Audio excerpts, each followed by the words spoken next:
اس چکر میں ہمارا تو ابھی تک یہ مسئلہ حل نہیں ہو رہا، ایک ماتمی ایک نمازی ہے، ہم تو ابھی تک اسی پھنسے ہوئے ہیں.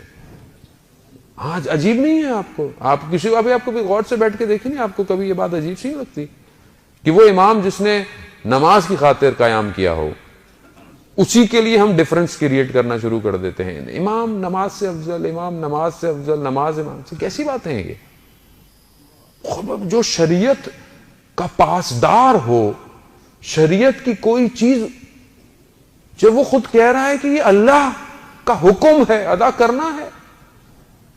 رسول خدا کے چہرے کا رنگ اڑ جاتا تھا جب اذان ہوتی تھی، زرد پڑ جاتا تھا. ان کی زوجہ کہتی ہیں کیوں؟ اللہ پکار رہا ہے.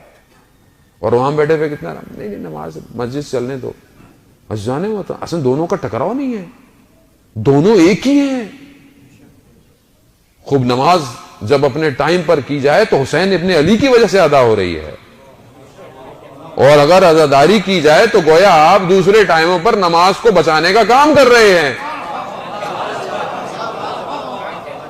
کمپیئر کس چیز کو کر رہے ہیں آپ؟ یہ دشمن ہے، آپ کو بزی رکھنا چاہتا ہے. اور کیونکہ ہمارے پاس تو کوئی ٹائم تو اتنا زیادہ ہے کہ ہمارے پاس تو پڑھی لکھی تو باتیں ہیں نہیں، کتابیں ہم نے پڑھنی نہیں ہے، ٹیکنالوجی ہم نے لینی نہیں ہے، ترقی ہم نے کرنی نہیں ہے. نفس تو خواہشات کا غلام ہے، تو انہی باتوں کے مزے آتے ہیں ہم لوگوں کو، بھئی یہ لے لو، یہ لے لو، وہ لے لو. عزیزان باہر نکلیں، ان سے باہر نکلیں.